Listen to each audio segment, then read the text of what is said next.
tenemos el placer de presentar y tener acá en el piso de la radio comunitaria Poriajú un rato para charlar a Agustín Rossi, actualmente parlamentario del Mercosur, ex ministro de Defensa de la Nación, referente de la Corriente Nacional de la Militancia, como más nos gusta llamarte. Agustín, ¿cómo le va? Bienvenido. Muchísimas gracias, muy bien.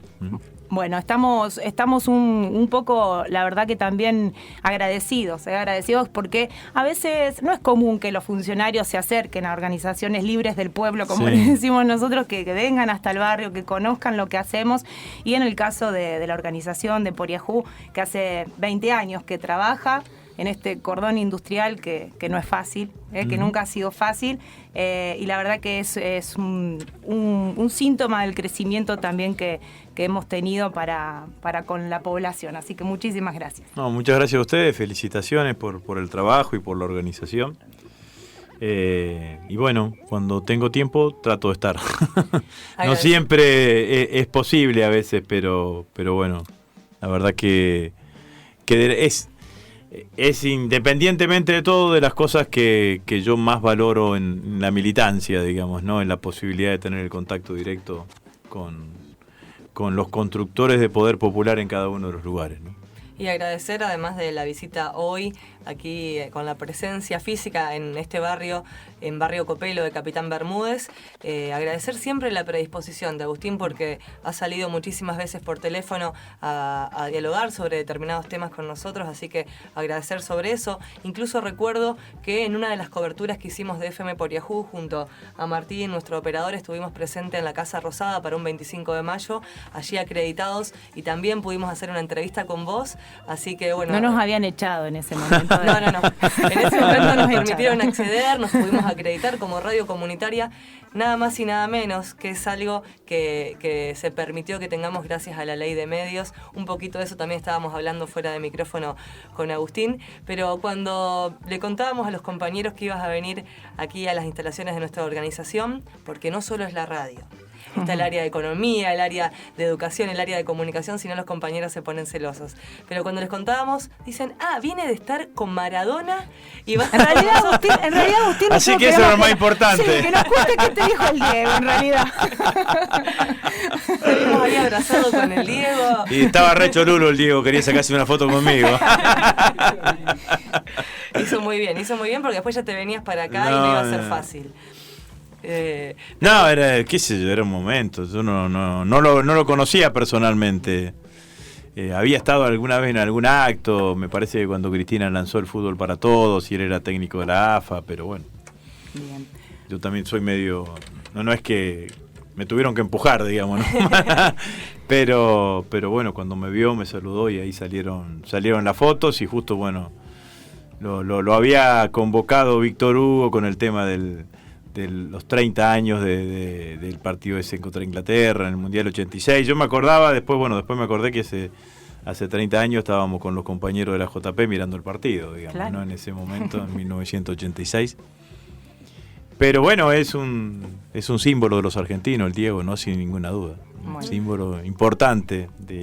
Y además, está claro que no busca lugares para transitar, lugares cómodos que su condición de ídolo popular le permitiría transitar sin ningún tipo de inconveniente, digamos, ¿no? Pues en el reportaje ese con Víctor Hugo dijo una cantidad de cosas de Macri que no hay dirigentes políticos que no lo dicen, así que me parece que eso también le pone un valor a su idolatría, ¿no? A su condición de ídolo popular, él no buscar esos lugares más cómodos, esos lugares más protegidos que a veces ofrece el poder a los ídolos populares como forma de cooptarlo.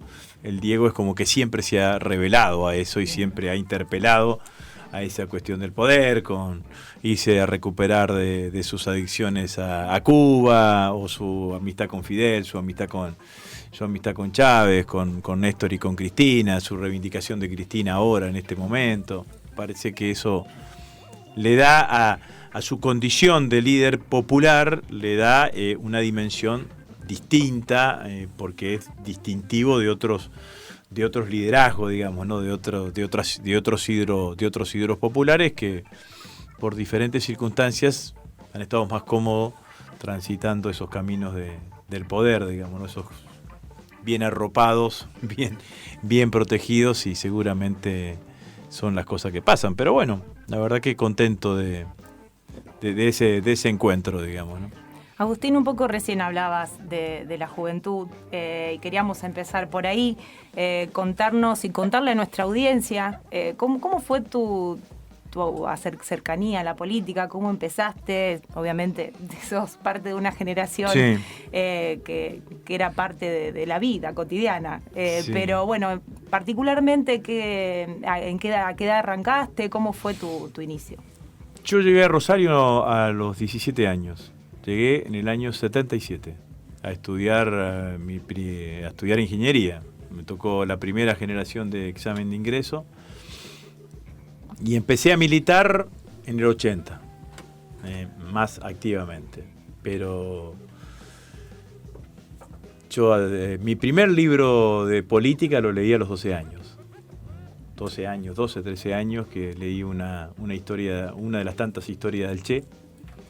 Y después leí una cosa más a la derecha, digamos, ¿no? Que era, o más hacia el centro, pero era para tener una dimensión de cómo había sido el proceso histórico de la Argentina. Un librito chiquito de historia que era de Félix Luna, que se llamaba La Argentina de Perón a Lanuse. Claro. La Argentina del 55 al 73, ¿no? Vivía en Vera, una localidad del norte de Santa Fe. Vera es el departamento más pobre de la provincia, con mayor índice de necesidades básicas insatisfechas. No había mucho desarrollo en esa época. Integré la UES, pero lo único que hicimos fue... La calle de acceso al pueblo se llamaba John Fitzgerald Kennedy, le cambiamos en una noche... le pusimos Chacho Peñalosa, digamos, ¿no? en esa época. Y bueno, pero vine a Rosario, y cuando vine a Rosario me vinculé a los círculos políticos, que eran pequeñísimos en esa época de 77, 78. Digamos, los militantes, los que teníamos alguna mirada comprensiva de la política, éramos 10 tipos en toda la facultad. ¿No? Recuerdo, de entre esos, a Rubén Giustiniani, que cursé varias materias con él, y fuimos compañeros durante una cantidad de tiempo, ¿no? Así que participaba de esas cosas que se realizaban, bueno, y después llegué al peronismo por la historia, ¿no? Por el acercamiento de la historia, por leer. En mi casa estaba la colección de historia de José María Rosa, hasta el tomo 9, hasta el tomo 10, o hasta el...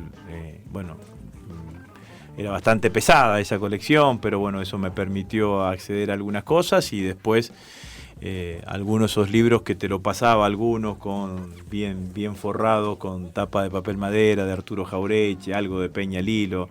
La editorial de Peña Lilo, la librería, siguió abierta durante toda la dictadura, entonces si vos ibas a Buenos Aires, por ahí se encontrabas alguna cosa de esa. Y bueno, llegué al peronismo desde ahí, ¿no? Bueno, viví esos primeros tiempos, bueno, cuando las reuniones eran muy chicas, muy cerradas. Participamos en Rosario.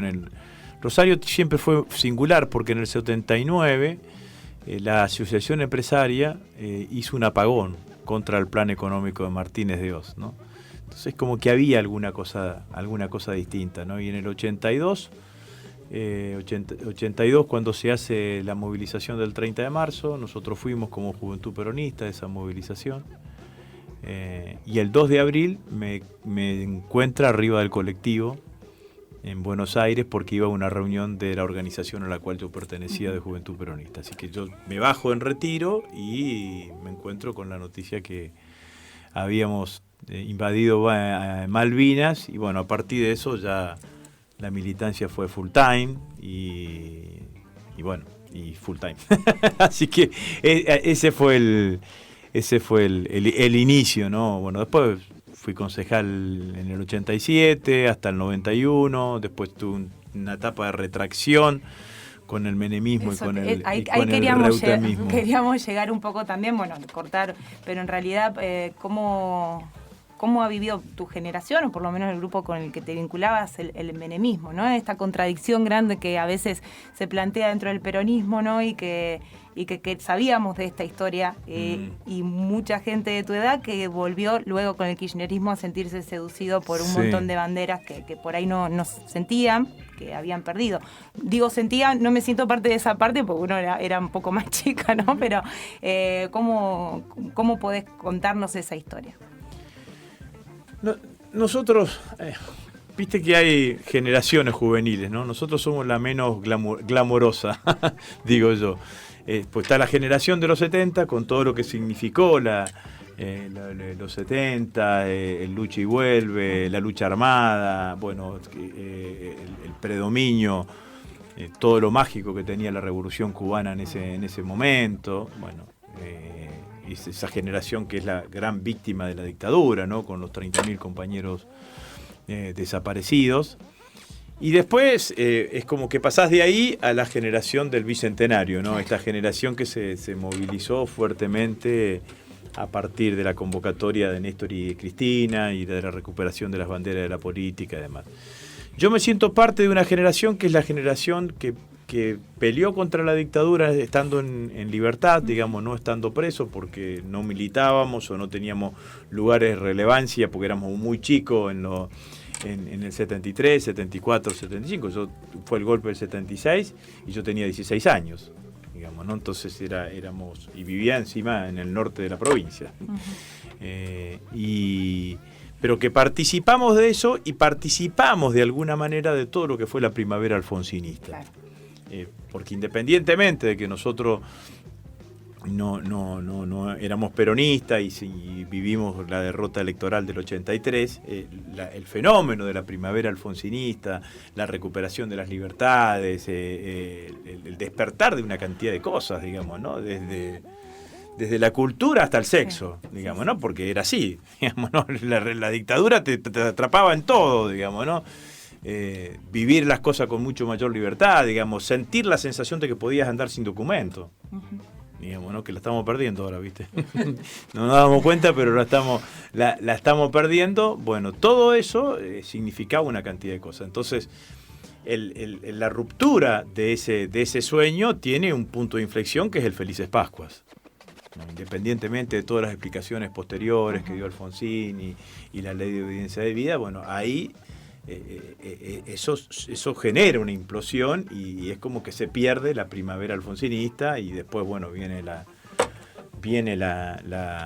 hiperinflación, gana Menem y bueno, gana Menem yo era presidente del Consejo Municipal de Rosario en el 90, 91, Menem saca los indultos y yo era peronista y había votado a Menem en el 89 y salí a marchar encabezando contra los indultos, digamos, ¿no? O sea que ya ahí empecé a ver que era complicada, que empezaba otra etapa en la política y que no sabíamos bien dónde nos estábamos ubicando, pero estaba claro que además nos costaba muchísimo convocar a gente, había una decepción enorme, sobre todo en los jóvenes. Yo tenía 30 años y no juntábamos un joven en ningún lado, porque ya había toda una decepción sobre la política, sobre la democracia, ¿no? O sea que la decepción viene ahí. Lo que hace Menem es confirma, y encima acá lo tuvimos a Reutemann, digamos, ¿no? Entonces tuvimos el Menem reutemismo, entonces que era despreciar la política, porque en otras provincias hubo grupos de compañeros que se refugiaron en lo local, que se refugiaron en los partidos, en las situaciones locales, que había dirigentes peronistas más tradicionales, pero acá era la expresión más clara del político menemista fue Reutemann, digamos, ¿no? Fue el que vino de la no política, bueno, todo ese tipo de cuestiones, así que era muy difícil. Bueno, terminé mi mandato en el 10 de diciembre del 91. Me recibí de ingeniero porque había dejado mi carrera interrumpida en el 82, como cuando les dije que había empezado a militar con todo. Y bueno, volví a retomarla en el 85, 86 y me habían quedado 2 materias que después cuando fui concejal no las rendí nunca, así que volví a la facultad, cursé las 2 materias, me recibí de ingeniero y empecé a trabajar de ingeniero. y bueno, obviamente que eso me hizo tener menor nivel de protagonismo, y porque tenía menos tiempo también para dedicarle. Hice la campaña de Bordón Álvarez en el 2005, en el 95, y también a ir rápidamente después cuando el Frente Grande, el FREPASO, hace la alianza con el radicalismo y con Natale, con Usandizaga y con Natale, dije, bueno, por acá no es, digamos, ¿no? Está claro que sí. Si para ganarle a Menem y a Duhalde hay que aliarse con Natale, bueno, por acá no es. Hay algo que no está funcionando, y bueno, transité durante todos esos años no con bastante, pero con cierta distancia, sin nivel de protagonismo, ¿no? Intentando mantener grupos políticos o compañeros con los cuales me reunía periódicamente. Ya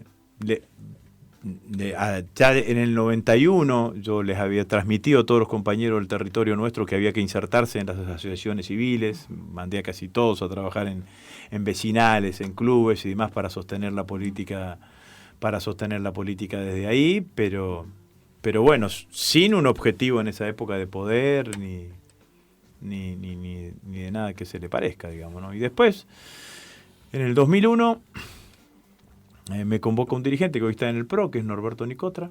Me llama, me dice, quiero ser candidato a intendente en el 2003. Y bueno, me pareció que tenía ganas de volver a hacer algo más ligado a la política, más con todo eso de lo que transmite la política. ¿Hasta ese momento de Nicotra no te habían llamado nadie? No, nunca. No, nunca. Mirá que demostré que algo sé de esto. No, por eso digo, me llama la atención, ¿no? No, nunca. No, fue los 16 años de Reutemann y Obey en el gobernador, yo no fui ni... No te dieron ni el gusto de decirles que no. Ni con todo respeto que me merece, ni portero de escuela. Nunca me convocó absolutamente nadie. Bueno, ahí fui concejal, y en el 2003, fines del 2002, principio del 2003, ya siendo concejal, tomo la decisión de acercarme a Néstor. Y cuando hablabas con Néstor y te decía, mirá que no es para ahora, es para el 2007.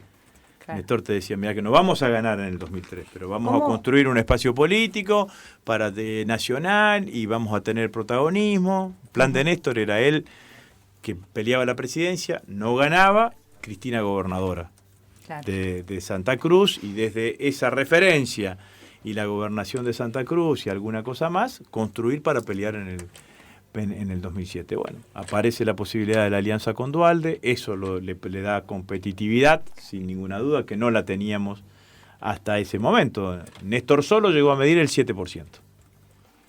El 7, el 8%. Y en lo personal, ¿por qué tomaste? Había otras opciones, ¿no? Y tomaste la decisión por Néstor. Porque era el único discurso distinto. Bien, claro. Vos tenías todos candidatos, Menem, López Murphy, todos candidatos que tenían que ver más con la cosa liberal. Néstor reivindicaba la militancia, hablaba de la política, hablaba del Estado, del mercado interno, del consumo. Bueno, hablaba de una cantidad de cosas que era un lenguaje que parecía un extraterrestre en ese momento, impregnado todavía por la salida del liberalismo económico que había predominado durante la década del 90, digamos, ¿no? Así que bueno. ¿Y hasta ahí qué momento, a partir de eso, de ese acercamiento a Néstor Kirchner, qué momento, qué actitud, obra, o cuándo dijiste, sí, este es el camino, o cuándo te sentiste kirchnerista? No, yo me sentí kirchnerista desde el momento que decidí trabajar para Néstor, digamos, ¿no? Decidir militar en ese escenario. Y después sí, lo que siempre sentí es que el tipo iba un paso más allá. Digamos, yo me hacía este ejercicio imaginario. Yo le hubiese pedido a Néstor Kirchner que baje los cuadros, y digo, y no sé si lo hubiese pedido. Y él lo bajó, digamos, ¿no? Yo le hubiese pedido a Néstor que haga la transformación que había hecho en la ESMA, que hizo en la ESMA, no sé si ese era, si hubiese yo dicho eso. Bueno, y él fue y profundizó, ¿no? Pero la verdad es que desde el momento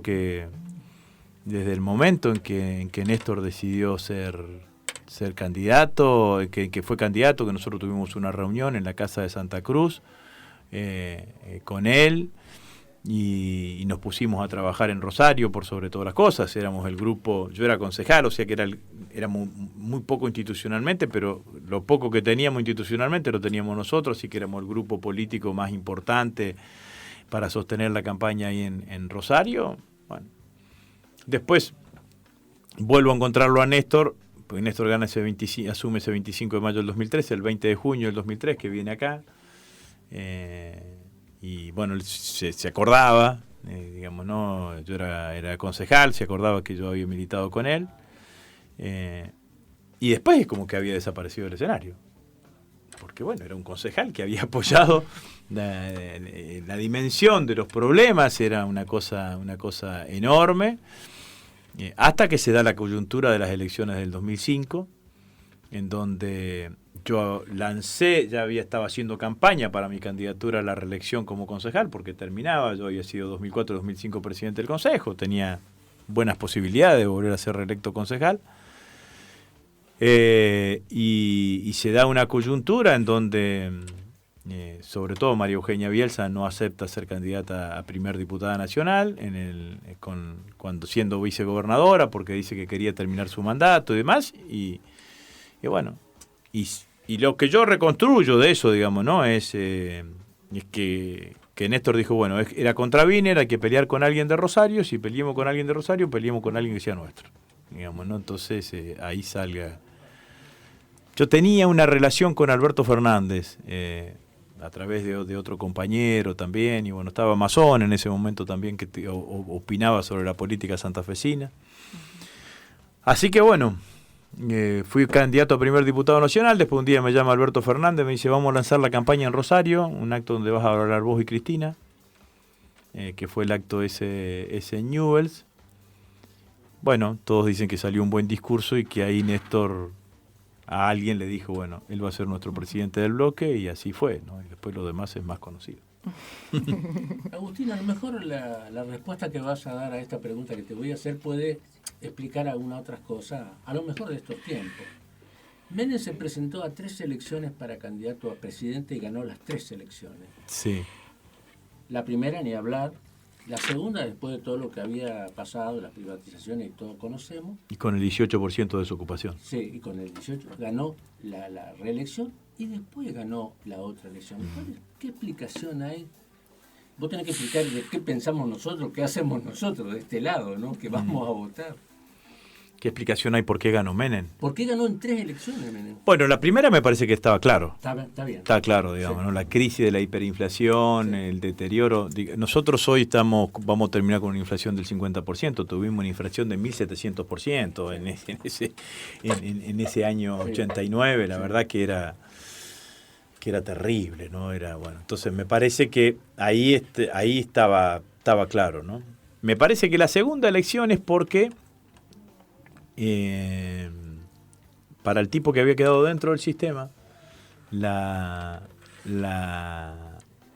mejoría esa que se habían sentido en los primeros años de la convertibilidad, con la estabilización de precios y demás, había generado una sensación de bienestar. Todo el mundo estaba ajustado, pero es como que estábamos mejor que en el 89, y porque además siempre las elecciones son comparables con quiénes eran las alternativas. ¿Vos te acordás quién eran los candidatos? Que era Bordón Álvarez, sí, y el otro era Masachesi. Entonces, sí, también ahí la división de la oposición permitió el triunfo de Menem. ¿Por qué la tercera? Bueno, porque me parece que en la tercera él juega de vuelta, a mi criterio, con el imaginario de lo que había generado el escenario de la devaluación, la inflación, el dólar a 3 pesos, y dice, bueno, yo voy a volver a controlar la inflación, al 1 a 1 voy a volver, no sé si voy a volver al 1 a 1, pero en ese escenario vuelve vuelve a construir en un escenario de 5 candidatos con posibilidades, en donde gana, hay que decirlo, con 26%. Entonces, o 24% me parece, y 22 sacó. Néstor sacó 22%. Néstor sacó 22 y Kirchner sacó, y Menem sacó el 24. 24%. O sea que es una elección en donde saca un 50, casi la mitad de lo que había sacado en la elección del. Pero es cierto que. Ganó las 3. Pero además agreguemos. Se fue en una ola de denuncias enormes de corrupción. Estuvo preso. Terminó con un grado de deterioro social enorme en el año 99, con altos niveles de desocupación. Fue la crisis del 2001 y un sector de la sociedad lo acompañó. Digo, también para ver la sociedad en la cual tenemos. Entre Menem y López Murphy, que eran dos candidatos claramente de derecha, suman el 48%. En esa elección del 2003. Entre Menem y López Murphy suman el 48%. Si probablemente Menem no era candidato y dejaba que sea López Murphy, hubiese sido López Murphy el presidente, digamos, ¿no? O algo por el estilo, pero la realidad fue esa.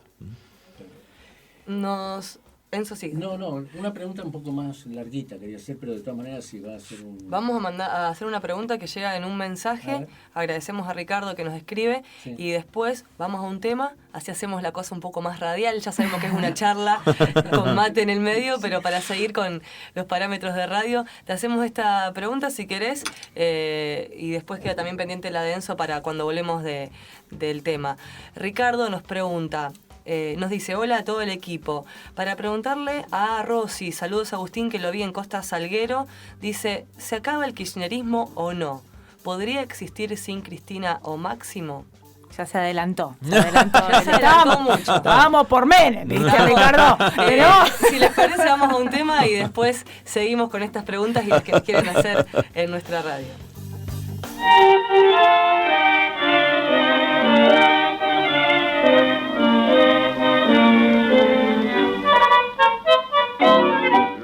Estoy arrepentido de haberte querido tanto. Lo que me apena es tu olvido y tu traición me suben amargos llantos. Si vieras estoy tan triste que canto por los ojos. Si para tu bien te fuiste, para tu bien te tengo que perdonar. Aquella tarde que te vi, tu estampa me gustó, bebeta de arrabal, y sin saber por qué yo te seguí, y el corazón te di, y fue tan solo por mi paz. Si fue sincero mi querer, que nunca imaginé la hiel de tu traición, que solo y triste viva me quedé, sin amor y sin fe, derrotado al corazón. Después de libar traidora en el rosal de mi amor, de marchas engañadora para buscar el encanto de otra flor, y buscando la más pura, la de más lindo color, la ciegas con tu hermosura para después engañarla con tu amor. Ten cuidado, mariposa, de los mentidos amores, no te cieguen los fulgores de alguna falsa pasión, porque entonces pagarás toda tu traición, toda tu maldad.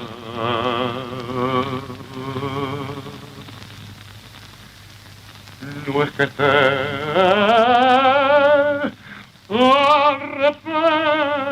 arrepentido de haberte querido tanto, lo que me apena es tu olvido y tu traición me sumen amargos llantos. Si vieras estoy tan triste que canto por no llorar, Si para tu bien te fuiste, para tu bien te tengo que perdonar.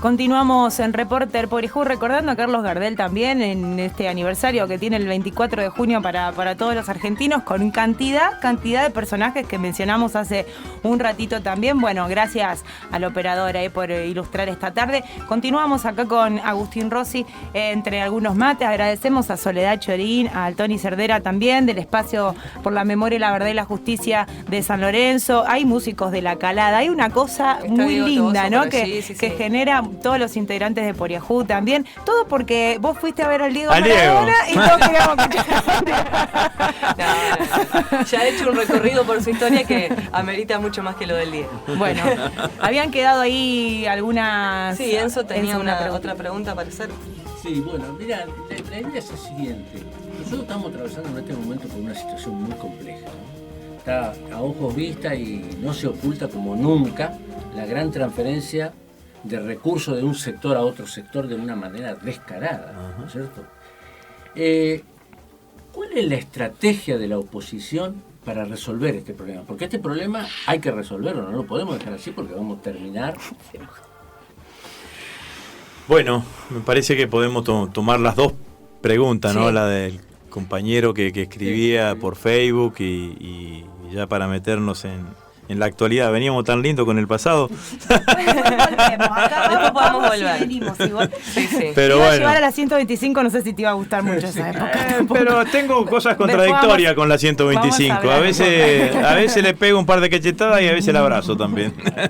Algunos cascotazos recibiste. No, sí, sin duda, digamos, ¿no? Bueno,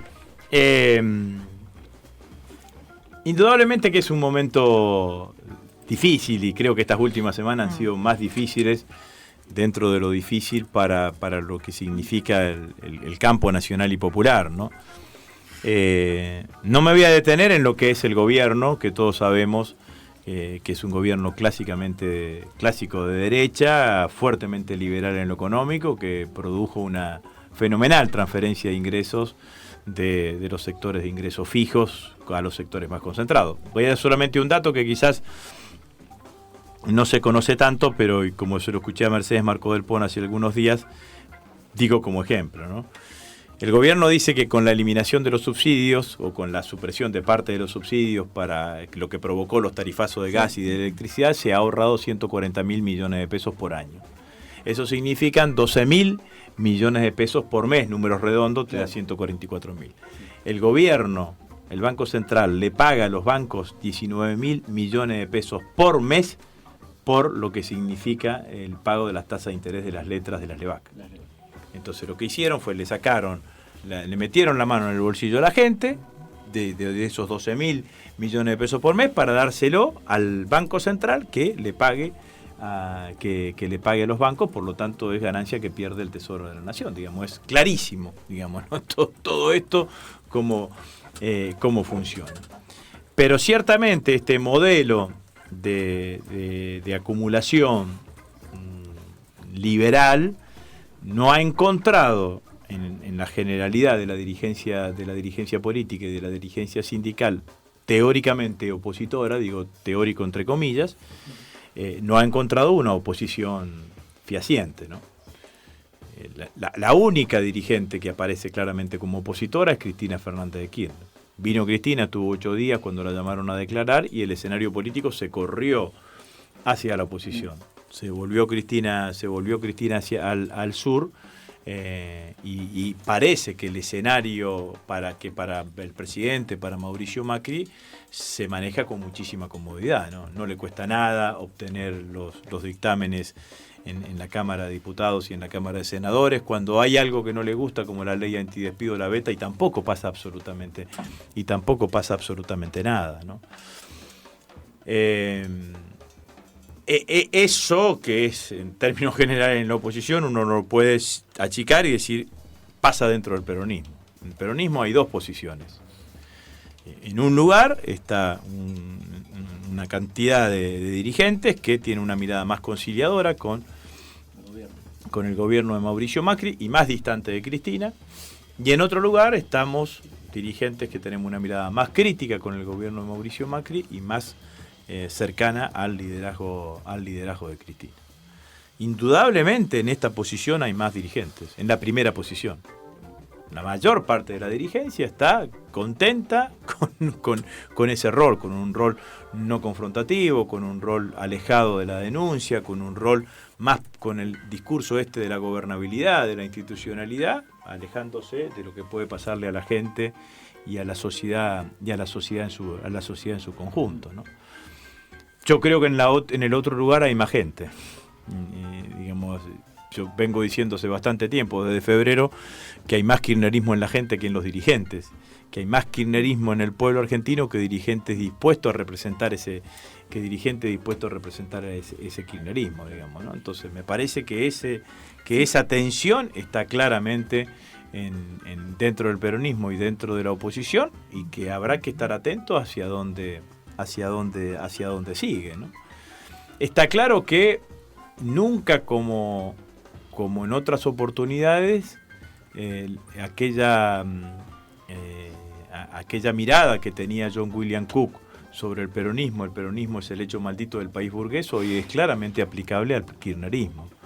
Vos podés ser peronista, comunista, trotskista y demás, y la sociedad te acepta sin ningún tipo de problema. Decir que sos kirchnerista y ya rayos y centellas caen sobre vos, tu familia, tus hijos y toda la cuestión, digamos, ¿no? Entonces eso es claramente así, porque me parece que también tiene que ver con un modelo de la política, ¿no? De una política sin gente, una política más realizada en los estudios de televisión, una política más como hemos conocido habitualmente la democracia en los últimos años.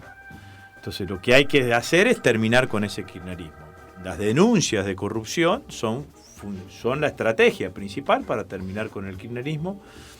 Yo digo que las denuncias de corrupción son una carambola a tres bandas. Primero, sacar a Cristina de la cancha. Segundo, tapar las consecuencias del desastre económico que cada día deteriora mucho más la situación social. Y obviamente tapar su propia corrupción, que es fundamentalmente el escenario de los Panama Papers. Ahora, obviamente que cuando suceden casos como lo de López, aparece que como que ese sistema de denuncia encuentra con una convalidación que hace que el escenario de las denuncias avancen muchísimo más claramente. Entonces, ahora la estrategia del macrismo es tratar de demostrar de que lo de López no fue un hecho aislado, sino que había corrupción en el 100% del gobierno. Entonces que los 12 años de gestión fue una corrupción sistémica, una corrupción estructural, liderada por Cristina Fernández de Kirchner. Entonces, una cosa de esas características yo no creo que es meter la presa a Cristina, sino se conforman con sacarle los derechos políticos, ¿no? Que Cristina no pueda ser candidata. Claro. Entonces, que lo que dijo alguna vez Margarita Stolbizer, en algún momento dijo una cosa de esas características. ¿Qué es lo que tenemos que hacer nosotros? Estar con la gente. Lo que nosotros no nos tenemos que confundir, no nos tenemos ni que entusiasmar, ni deprimir con lo que pasa en la superestructura. Después del 29 de abril, que hizo la movilización de la CGT, muchos compañeros decían, viste que hay que acordar con Moyano, además. Bueno, entonces a los 15 días Moyano estaba sentado con Macri, no, te dijo que iba a ser una olla popular y que se iba a poner a pelar la cebolla como forma de criticar el veto a la ley antidespido. Me parece que no hay que ni entusiasmarse ni deprimirse con lo que pasa en la superestructura. Lo que hay que tener es una mirada sobre lo que pasa abajo. En términos de la política, creo que que sí el Frente para la Victoria tiene que hacer un salto, digamos, ¿no? Me parece que con lo que está sucediendo hay que hacer un salto, digamos, ¿no? Primero hay que asumir que somos una parte del peronismo, no somos la totalidad. Digo, esta idea de que el liderazgo de Cristina conducía todo, hoy no es así. Hoy hay una parte importante de dirigentes, mucho más gente que reconoce el liderazgo de Cristina, pero no los dirigentes del Partido Justicialista. Esto es así. Por lo tanto, lo que hay que hacer es esa parte organizarla. Digamos, lo que te piden los militantes, y cuando pasan estas cosas, como la ruptura del bloque por parte del movimiento Evita, lo que te piden los militantes es que organices ese espacio, ¿no? Que tenga una organicidad, que tenga que tenga una estrategia, que tenga una conducción, digamos, ¿no? Entonces me parece que esto es lo que nosotros necesitamos tener y expresar ese posicionamiento, ¿no? Con respecto a López, vos sos referente de una organización donde hay muchísimos jóvenes, ¿no? ¿Cómo sentís? ¿Qué te dicen cuando vas por la calle? Y bueno, obviamente en tu nuevo rol como parlamentario del Mercosur, también intentaste que se lo eche. Se lo expulse, sí. Que se lo expulse. Bueno, contanos un poco eso, cómo sentís que lo vivimos, digamos, que estamos... Yo creo que no se puede tapar el sol con las manos, digamos, ¿no? Fue un mazazo. Uh-huh. Fue un mazazo hacia el interior de nuestro espacio político y el más afectado de nuestro espacio político, digamos, ¿no?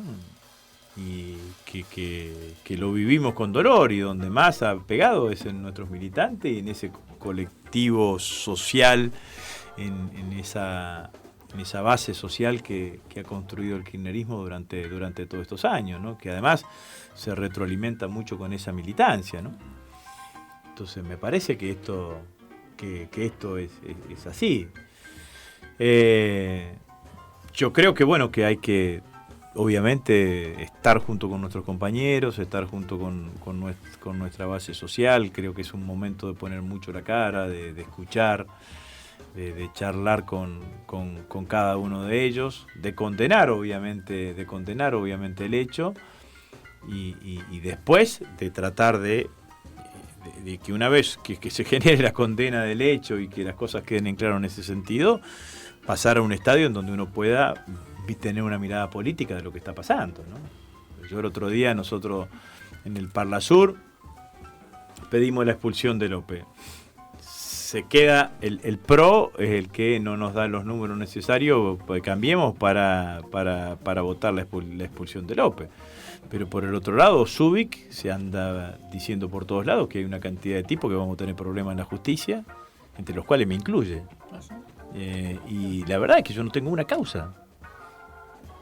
Digamos, ¿no? Porque si vos me decís, mira, tenés una causa, hace 2 años, 3 años te denunciaron por enriquecimiento ilícito, la causa se fue moviendo, va a llegar un momento de la condena o de alguna cuestión, vos decís, bueno, mirá, la verdad es que esta tipa tiene información de algún lado de la justicia, digamos, pero si no tengo causa, no tengo una causa abierta. Pero tiene que ver un poco con esto de generalizar y lo que generan los medios también. Generalizar lo que generan los medios y la idea de buscar esto. Entonces, pero si yo no tengo ninguna causa abierta es porque me están armando la causa. ¿Y con quién me la arma? La arma Zubik y Carrió con los servicios de inteligencia, que son los que arman de este tipo de denuncias. ¿Qué están esperando? Que haya un juez de turno que sea un amigo para tratar de lograr un rápido procesamiento, que después seguramente a los 2, 3 años no tendrás pruebas, te sobreseirán, dirán falta de mérito, pero mientras tanto te comes 2 o 3 años de proceso y tenés que andar explicando. Y varias tapas lo que yo siento, lo que yo dije ahí en el Parlasur, independientemente de que nosotros fuimos al Parlasur con la idea de que el caso de López había sido de tal conmoción en la sociedad argentina que merecía del lugar institucional en donde estaba López, que era el Parlasur, una respuesta del mismo grado de envergadura y que por eso no había que suspenderlo, había que expulsarlo en forma inmediata, como para que nadie dude de la responsabilidad institucional o de lo que quería hacer el Parlasur. Independientemente, yo advierto, han lanzado una cacería. Han lanzado una cacería sobre los dirigentes del kirchnerismo. Y están buscándote, y si no te buscan te van a inventar, te van a inventar algo, digamos, ¿no? Porque la realidad es esa. Yo dije que los dirigentes del kirchnerismo estamos siendo espiados. Nadie me salió a decir que no. Lo volvió a decir Cristina en su carta de Facebook en el día de ayer. Dije que hay un sector de los servicios de inteligencia que lo único que está haciendo es funcionar como un aparato paraestatal que alimenta figuras como Carrió, como Zubik, para generar denuncias sobre los dirigentes del kirchnerismo. Bueno, y nadie te sale a desmentir, nadie dice esto no es así, esto no está sucediendo. Así que la verdad es que claramente creo que eso es lo que está pasando hoy en la Argentina y bueno, habrá que sobreponerse. Te sobrepones desde un único lugar, desde la política, ¿no? Por eso yo creo que hay que organizarse, yo creo que hay que hablarle a la gente, hay que tratar de salir de esta etapa para volver para tener un diálogo con la sociedad, hablar de los problemas cotidianos, y seguramente el liderazgo de Cristina va a seguir existiendo. El compañero preguntaba si había kirchnerismo, digamos, ¿no? Si va a seguir existiendo el kirchnerismo. Yo estoy convencido que sí. Ninguno de nosotros empezó a militar en el kirchnerismo por Jaime o por López. Nosotros empezamos a militar por las ideas de Néstor y de Cristina y nos enamoraron esas ideas. Y más nos enamoraron cuando vimos que tuvieron el coraje y la decisión política de llevarlas adelante y de producir las transformaciones para llevarla adelante. Así que yo creo que somos un espacio político que le dio mucho a la Argentina en estos 12 años, que le permitió a los argentinos vivir los mejores 12 años de los últimos 50, y creo que tenemos mucho para seguir dándole. Pero además, como veo que los que están interesados en que dejemos de existir son los otros, como decía Jaureche, cuando tengas duda qué hacer, lee La Nación y hacerlo en sentido contrario. Entonces me parece que ese es el camino. Entonces la verdad que si algún compañero tiene duda de su kirchnerismo, yo le digo que hay que ser más kirchnerista ahora que antes. Agustín, justamente vos decís esto de organizarse, trabajar junto con los compañeros. También es un poco algo muy fuerte que planteó Cristina el 13 de abril frente a Comodoro Pi, esto de proponer armar un frente ciudadano. Sí. ¿Cómo ves esa posibilidad y cómo ves que se puede ir materializando eso? Para mí lo del Frente Ciudadano es una cuestión más actitudinal y un mensaje más dirigido hacia el interior de nuestra fuerza política, que tiene diferentes formas de implementación. Pero lo que está diciendo Cristina con el Frente Ciudadano es decir, terminó la campaña electoral, Macri es el presidente de los argentinos, las decisiones que toma afectan al conjunto de los argentinos, independientemente si votaron a Macri o a Scioli. Acá tenemos en el cordón ese caso de ese muchacho de Arcinc diciendo, ¿no?, que había votado Macri, que había perdido el trabajo, no le garantizó, no fue un habeas corpus para mantener el trabajo de haber votado a Macri, y que en este momento nosotros lo que tenemos que hacer es tratar de fomentar esos consensos que sean opositores antagónicos al proyecto hegemónico de Macri. El macrismo tiene un proyecto hegemónico que se expresa en lo político, en lo cultural, en lo económico, en lo ideológico, y nosotros lo que tenemos que tratar de hacer es no enfrentar al macrismo con el kirchnerismo, sino enfrentar al macrismo con que el conjunto de la sociedad que se sienta afectado por las políticas económicas que lleva adelante Mauricio Macri. En la movilización del 29 de abril y en la movilización del 13 de mayo, la movilización de los 12 de mayo de los universitarios, seguramente hubo trabajadores y en la del 29 y hubo docentes y estudiantes universitarios que votaron a Mauricio Macri, pero estaban allí defendiendo los puestos de trabajo y defendiendo el valor de la universidad, el valor de la universidad pública. Ninguna de esas dos movilizaciones puede ser considerada por kirchnerista, puede ser calificada kirchnerista, pero esos valores estuvieron presentes en nuestro gobierno. Entonces nosotros lo que necesitamos es que la sociedad salga a defender, y tenemos que trabajar para que la sociedad salga a organizarse y a defender sus propios derechos. No hay que ir a pedirle hoy, no es un momento para salir a hacer kirchnerismo en la sociedad, para que la sociedad se haga kirchnerista, digamos. Es un momento para que la sociedad no mire pasivamente cómo se está destruyendo toda una política de 12 años que le trajeron beneficios concretos. Ahora, si no nos quieren defender a nosotros, no nos defiendan, pero defiendan sus propios derechos. Defiendan la posibilidad de ascenso social que hubo durante estos 12 años. Defiéndanlo culturalmente. Cuando González Fraga te dice que fue un error todo lo que tuviste, lo que te está diciendo es que estás condenado a vivir en una sociedad con diferencia de clases y que el ascenso social es una excepcionalidad, no una generalidad. Digamos, el ascenso social es el chico de canillita campeón, no es una generalidad. Y lo que hubo en la Argentina durante estos 12 años, hubo un ascenso social de generalidades. El otro día estaba en Teodelina, en el sur de la provincia. Había un muchacho que tenía zapatería. Hace 25 años que tenía zapatería, 30 años que tenía zapatería, ¿no? Me decía que siempre había trabajado con calzados populares, digamos, ¿no? Con línea de calzado popular. En los últimos años, su propia clientela le empezó a exigir un calzado de mejor calidad porque tenía posibilidad de comprarlo. Entonces él obviamente trajo algunas otras marcas más comerciales y de mejor calidad, y obviamente que se vendía, que se dejó de vender a partir de este año. Pero eso es un ascenso social generalizado, que el conjunto de la sociedad pueda acceder a mayor cantidad de bienes y servicios. Bueno, entonces, y González Fraga además te miente, porque es mentira que el gobierno te dio el plasma, el celular, el auto, la moto. Lo único que hicimos nosotros fue darle trabajo a la gente. Fue darle trabajo a la familia, al hombre, a la mujer, al hijo mayor de 18 años, y darle una jubilación al abuelo para que lo que ganase el hijo lo gastase en él y que no tuviese que mantener en una parte a los adultos mayores como sucedía durante la década 90. Lo único que hicimos fue darle trabajo. No nos paramos en una esquina y decimos, che, acá tenés un auto, acá tenés un celular. Le dimos trabajo a la gente. Esto fue lo que se hizo durante todo este tiempo. Entonces lo que nosotros necesitamos es eso. Entonces si no es un momento de ir a pedir ni el voto ni nada que se le parezca, digamos. Nosotros tenemos que pedirle a la gente que defienda sus derechos, que no se deje avasallar, que no se crea de que es producto de la corrupción. No sé, acá lo que se trata, bueno, lo dije recién, digamos, ¿cuánto eran los millones 8 millones de dólares lo de López? ¿Qué son? ¿400 millones de pesos? Más o menos, ¿sí?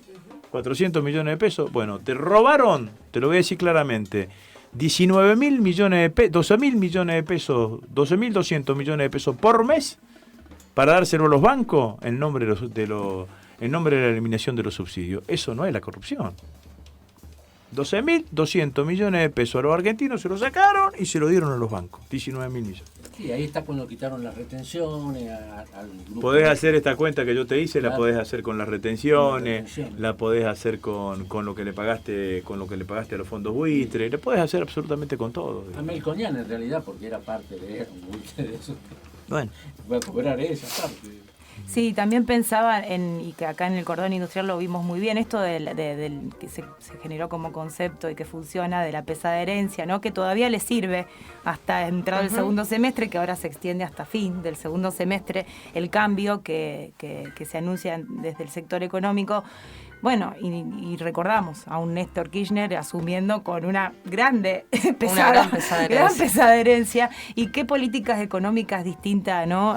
Tomaron. Me parece que hay que hacer hincapié en eso, porque también es un argumento, digo, saliendo de lo que es el kirchnerismo, antikirchnerismo, sino también pensar en qué políticas económicas puede tomar un gobierno para supuestamente salir de crisis o encaminar un barco, digo, y esto hasta comprando no el discurso de que estaba todo mal, digo, podría haber aplicado otras políticas económicas. Eso por un lado. Y por el otro, ¿es el momento de hacer alguna autocrítica dentro del kirchnerismo? Esto que pasó con el movimiento Evita, pensar más allá del Frente para la Victoria, seguir acusándonos de traidores, esas cosas que uno a veces ve en las redes que también hacen mal a la militancia, a la juventud, simplemente para... Sí. Bueno, la primera reflexión yo creo que hiciste, está claro que el gobierno, si uno sería indulgente con el gobierno, y no pensaría que además es un gobierno de ricos para ricos y que ellos van a salir más ricos del gobierno de lo que ingresaron, sin ninguna duda, el gobierno equivoca su plan económico apostando todo al sector exportador. las recientes elecciones en Gran Bretaña da una cosa, estamos en un mundo con una enorme inestabilidad económica y financiera. Va a haber recesión económica en Europa de vuelta, va a haber crisis financiera internacional. El único camino que tenía el gobierno para seguir sosteniendo los niveles de crecimiento económico, los niveles de empleo, era el fortalecimiento del mercado interno. E hizo exactamente lo contrario, lo implosionó al mercado interno.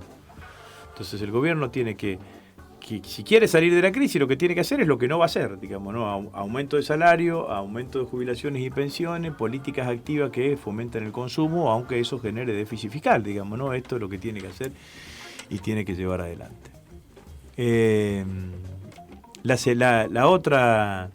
La reflexión de la autocrítica. Yo creo que hay que hacerse todas las autocríticas que uno crea que tenga que hacerse, digamos, ¿no? Está claro que lo que hoy muestra todo este proceso que tenemos es que la construcción política que hicimos no tenía los niveles de fortaleza que nosotros imaginábamos, ¿no? Porque nosotros terminamos el gobierno pensando que el bloque de senadores, que era mayoría, iba a ejercer una oposición y terminó siendo más oficialista que los de Cambiemos, digamos, ¿no? Más cercano a los de Cambiemos. Uno puede entender que los gobernadores tienen necesidades de negociar con el gobierno central por el envío de fondos y demás, pero la verdad que me parece que están hasta ahora negociando por nada, pero ciertamente en todo lo que fue la construcción política, con muchos justificativos, ¿no? Porque estás en el gobierno, necesitas ganar elecciones cada 2 años, necesitas los votos de los senadores, de los diputados y una cantidad de cuestiones, pero ciertamente tuvimos una construcción política que se apoyó sobre realidades existentes o alentó nuevas realidades políticas que no tenían el nivel de compromiso ideológico que hubiese exigido una política que hubiese exigido nuestro movimiento político al tener una política transformadora, ¿no? Yo alguna vez le dije a Néstor Kirchner, otro día se lo comentaba a Cristina, se reía Cristina, que lo más maravilloso de él fue haber hecho un movimiento de centro-izquierda con dirigentes de centro-derecha. Digamos, bueno, obviamente que ahora están volviendo a su estado natural, digamos, ¿no? Entonces, esto es lo que ha pasado. Entonces, nosotros ahora lo que tenemos que encarar esta nueva etapa, no pensando en las elecciones, sino pensando en cómo construimos una fuerza política. Porque nosotros también caímos en esta lógica en algún momento. Todo entendible, ¿no? Pero la verdad que si uno analiza el porqué del 48,5 de Scioli, hoy podemos concluir que ese 48,5 de Scioli lo hubiese sacado Scioli, Randazzo, Rossi, Tayana, Kicillof, cualquiera que hubiese sido candidato a presidente, porque la gente fue y votó un proyecto, un modelo.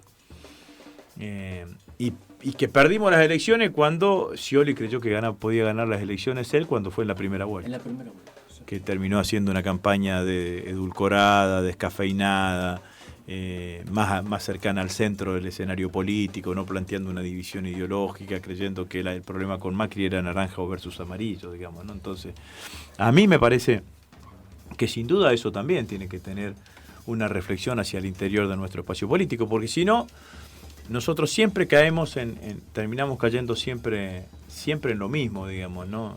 Nosotros también hemos cometido errores.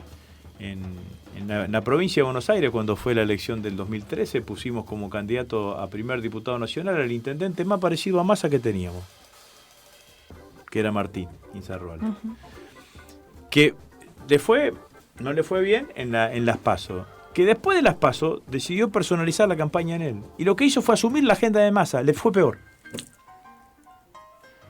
Entonces, yo creo que esta nueva etapa lo que tiene que hacer es tratar de buscar compañeros que sean candidatos que tengan un compromiso ideológico con el proyecto, porque si nosotros le logramos transmitir en la sociedad que claramente hay un proyecto detrás nuestro, que no solamente somos nosotros, seguramente vamos a tener buenos resultados electorales, porque ¿cómo puede ser que en esta sociedad el 48,5% lo votó a Scioli defendiendo un proyecto, defendiendo una idea, y después vos vas a las encuestas y decís que Cristina, que es nuestra dirigente más importante, tiene el 70% de imagen negativa. ¿Qué pasa? Las encuestas son mentiras, algo está pasando, digamos, ¿no? Entonces, pero nosotros tenemos que apostar claramente a eso, porque si vamos a hacer este esfuerzo, hay que reconstruir o rearmar el kirchnerismo o reorganizarlo. En esta etapa, y después, si los vientos cambian, como en general suelen cambiar, van a venir de vuelta los conocidos de siempre, bañadito, cambiadito y sin desgaste, porque estuvieron acobijados por el poder para representarnos, digo, ahí se nos va a ir a la miércoles todo el proyecto político, porque me parece que también nuestra militancia en algún momento tiene un límite, ¿no? Vos fijate, Agustín, que acá, en Capitán Bermúdez, conocemos bien porque estuvimos en el trabajo en la primera vuelta, Scioli gana por 300 y pico de votos, y en el balotaje gana por 34 votos. ¿Te das cuenta? Sí. Me parece a mí que la militancia no militó este proyecto de Scioli. Pero mirá que más allá de este hecho puntual que vale la pena analizar, está claro que nosotros hicimos una mala primera vuelta. Tuvimos una horrible primera semana después de la primera vuelta, que fue cuando Scioli intenta tomar la agenda de Massa. Después encontró un lugar, que fue lo que el macrismo denunció como campaña del miedo, que fue plantear claramente que había dos proyectos. Y ese lugar lo encontró también porque la militancia activa, silvestre, no organizada en ningún lado, salió claramente a dar ese debate en todos lados, en la fábrica, en el laburo, en el ascensor, en todos lados, digamos, dio y llevó adelante ese militante y casi termina ganando la elección. Es más, yo creo que si había una semana más, por ahí Scioli era el presidente, pero eso voy a ver si lo puedo transmitir de otra manera. Yo creo que la dirigencia del Frente para la Victoria, nosotros mismos no tenemos dimensión del colectivo social que el kirchnerismo construyó durante todo este tiempo. Es mucho más de lo que nosotros mismos pensamos. Y ese colectivo social lo votó a Scioli porque nosotros dijimos que lo vote Scioli. Y asumió una cantidad de políticas porque Cristina dijo que asuma una cantidad de políticas. Entonces yo estoy convencido que si nosotros vamos a un proceso electoral el año que viene, con Cristina, sea ella o no sea candidata, pero con Cristina bancando listas del kirchnerismo en todo el país, y vamos a hacer buenas elecciones. Ya tenemos que ir cerrando, nos pasamos ya 7 minutos de este programa, están los compañeros del programa de deporte esperando, pero hay varios mensajes. Me quedo con ellos para hablar del Diego. Ahí se quedan a hablar del Diego, sí. Pero hay varios mensajes, entre ellos Angie dice, si pensabas, Agustín, que el gobierno es capaz de romper con el Mercosur, que el gobierno de Mauricio Macri. No va a romper con el Mercosur. Primero hay dos cuestiones. Que el gobierno tampoco lo dice, digamos, ¿no? Pero el acuerdo con el Transpacífico está en crisis. No toda la Alianza del Pacífico se sumó, por ejemplo, Colombia no se sumó, y fundamentalmente por Hillary Clinton, que está diciendo que no está dentro de su prioridad de política exterior. Entonces, si Hillary Clinton gana las elecciones, cosa que es altamente probable en Estados Unidos, digamos, ¿no?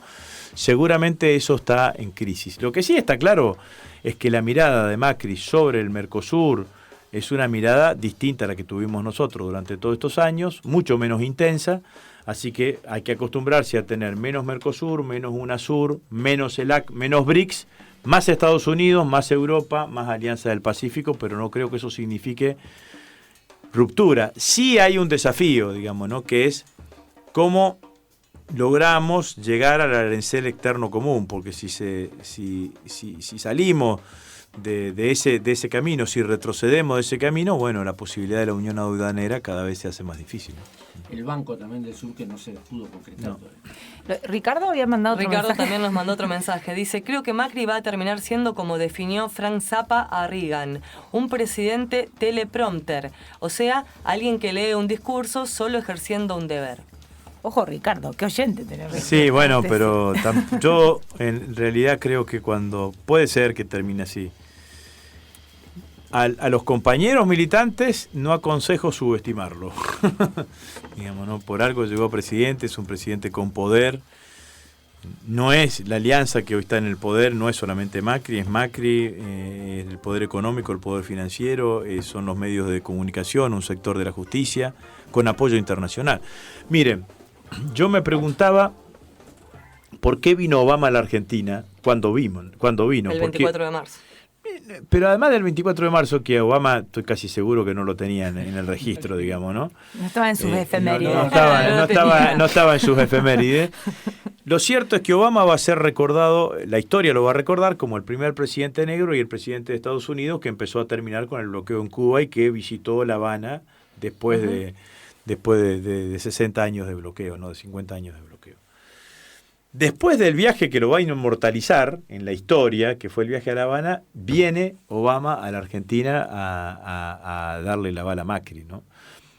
No para en Brasil, que es el país que es el quinta o sexta economía mundial, tampoco hace ninguna referencia a Chile, que ha sido el país sobre los cuales ellos han referenciado en los últimos años en América Latina. Estaba claro que venía para decirle a los latinoamericanos, bueno, este es presidente como Macri, a nosotros nos interesa, este es el modelo que venimos a apoyar. Ahora, ¿por qué vino en ese momento? Yo estoy convencido de algo. Sabía lo de los Panama Papers.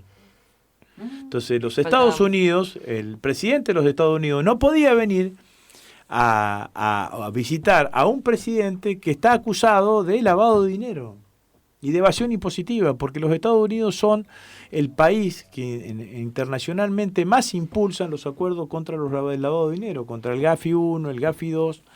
Entonces, sin duda que a pesar de eso, armó su agenda para poder estar antes de que salga lo de los Panama Papers, para poder mandar esa señal. Así que sin duda que es un presidente que el bloque de poder está, no como con De la Rúa o como Menem, que inclusive en algunos momentos uno veía resquebrajamiento de ese bloque de poder y por ahí te metías. Bueno, ahora tenés un bloque de poder.